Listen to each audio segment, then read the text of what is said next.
အဲ့တော့ဒီအပိုင်းကျောင်းသားများစု consultation လုပ်ရင်းနဲ့ဘာပြဿနာတွေ့ကြလဲဆိုရင် IGCSE ရောတက်ချင်တယ်ဒါပေမဲ့ဈေးမနိုင်ဘူးပေါ့နော်ပတ်စံအရင်မတက်နိုင်ဘူးလုံးဝကွာမိဘမထောက်ပံ့နိုင်ဘူးအဲ့လိုမျိုးသူတွေခဏခဏတွေ့ရတယ်အဲကြောင့်မလို့ဒီနေ့ဒီဗီဒီယိုမှာကတော့ IGCSE ကို self study လုပ်လို့ရလားလုပ်တယ်ဆိုရင်ရောဘယ်လိုမျိုးတွေလုပ်တင်လဲဆိုတာလေးကိုပြပြပေးပါမယ်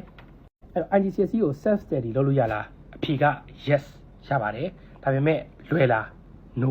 လုံးဝမလွယ်ပါဘူးအဲ့တော့ကိုကလုပ်မယ်ဆိုတဲ့အခါမျိုးမှာတေချာ design မမှတ်နဲ့ဒီ study plan တေချာချလို့ရအောင်လို့ဒီဗီဒီယိုထဲမှာဘယ်လိုမျိုးလုပ်တယ်ဆိုရင်တော့ self study ကို IGCSE ကို effective ဖြစ်လုပ်နိုင်မယ်ဆိုတဲ့ဟာလေးကိုပြပေးပါမယ်အဲ့တော့ပထမတစ်ချက်ဘာသာကိုကရွေးလိုက်ပြီးဒီဘာသာလုပ်မယ်ဆိုပြီးကိုကရွေးလိုက်ပြီးရွေးလိုက်တယ်ဆိုတဲ့အခါမှာကိုယ့်ရဲ့စာတင်ယူချိန်ပေါ့နော်ကိုစာလုပ်တဲ့ချိန်ကိုအမြဲတမ်း schedule ထဲမှာတိကျအမြဲထားပါကိုကြောင်းတက်ရင်ကြောင်းသွားတက်တယ်လို့မျိုးဟုတ်တယ်မလား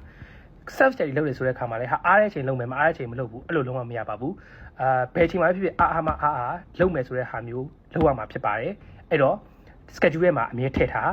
ပြီးတော့အဲ့ချိန်တွဲဆိုကိုစာလုပ်ဆရာရှိတဲ့ချိန်ဆိုစာလုပ်ဒါပေမဲ့ဘယ်လိုလုပ်ရမလဲဆိုတဲ့ study technique အဲ့ဒါက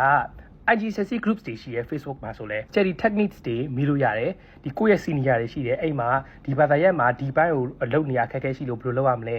သူတို့ရှိရ notes တွေတောင်းလို့ရတယ်ပြီးတော့ဟိုဆရာရှိမှာဆိုလဲဆရာ Telegram channel ထဲမှာsave by exam notes တွေဒီကိုပိုင် self study လုပ်မယ်ဆိုရင်လို့မဖြစ်မနေလိုအပ်တဲ့ notes တွေပြီးရင်လေ့ကျင့်ခြင်းနဲ့ဆိုလဲ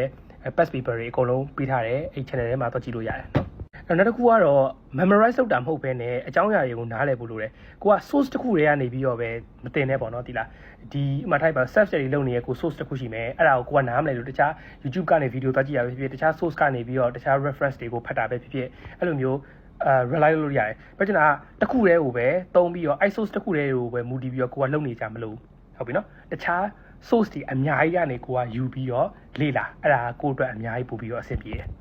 နောက်ဆုံးတစ်ခုကတော့ထုံးစံတိုင်းအမြဲပြပြပြောနေကြဒီ exam target တိကျထားကိုကတော့အကြမ်းမြဲ self study လုပ်မယ်ဆိုရင်တော့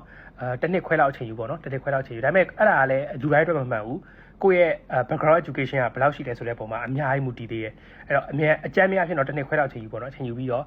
တိကျဒီ exam target ဖြေမယ်ဆိုရင်လုံးဝနောက်မရှိနဲ့ရွှေလုံးဝဒီ